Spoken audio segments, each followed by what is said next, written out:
No more parties in LA. Please, baby, no more parties in LA.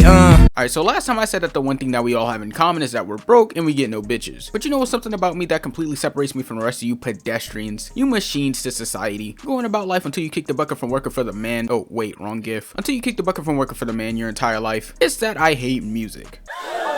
Yeah, I know, but your Wallow's music review, how do you just hate music? Well, it's because there's too many problems with it. Like, why does the beat have to drown out the vocals? Or why do albums always have to have a cheap radio hit? Or why does Honestly Nevermind still exist and isn't just a figment of my terrible imagination? And there are many other problems I have with music, so that's why I'm gonna take this video to break down my biggest pet peeves with it all.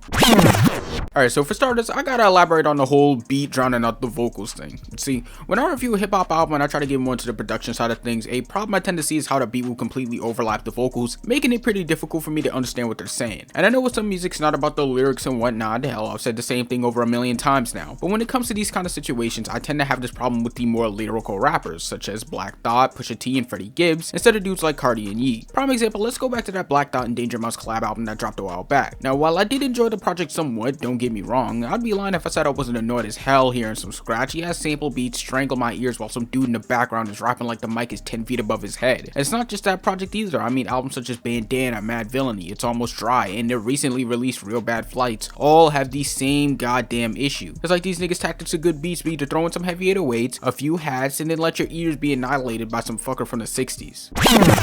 Ugh, this BS. Alright, so I'm a patient man, and I can wait on things, you know. I can wait on getting some money, I can wait on getting a girl, and I can even wait for Drake to drop an actual good album. But you know what I can't wait on? Artists that constantly blueball their fans or want to be mysterious when it comes to just dropping music. I mean, I get it, they have lives and we're not entitled to anything and vice versa, but at the same time, if I ever have to deal with the shit that Kanye pulled with the Donda rollout, I will go straight to their house and steal the hard drive myself. I mean, who the fuck announces an album release 3 times, does 3 live stream events, and then still doesn't drop the album until the next week? And I mean, in retrospect, it was smart because niggas definitely bit into the hype, but at the same time, that had to have been the most annoyingly frustrating 3 weeks of my music-filled life. And then let's not forget the insane debacle that was a whole lot of Red rollout, if you'd even call it one. And while it all kind of did work out in Cardi's favor commercially, I feel like it still messed him up in terms of sales because he dropped so far ahead of peak Cardi hype. Like, I remember when that song At Mid dropped and niggas was pissing themselves in excitement because they thought it was going to be his new album Opium, which was me, I'm niggas, just for it to end up being one of the most embarrassing days to be a Cardi fan.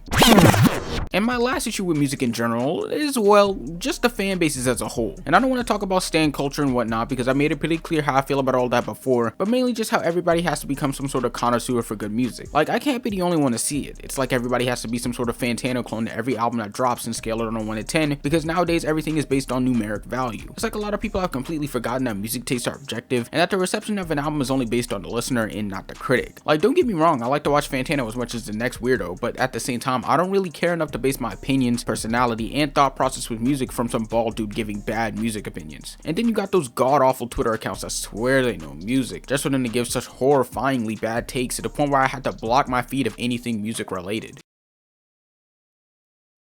But overall, music sucks. Or better yet, the things that go on within the music community sucks. From the artists to the fans to the lame ass critics, it's like everyone's only way of giving this community life is by using the worst methods possible. With how social media is heavily influencing music trends every day, I feel like things are only going to spiral further downward until we hit a complete reset. But that's just my small rant for today. It's not like there was anything interesting that dropped last Friday, so I didn't want to do another review video. So instead you get me getting mad over things I can't solve to people who don't care. But if you liked the video, feel free to subscribe as well, follow my IG and Twitter, and follow the arts as well if you like the illustrations.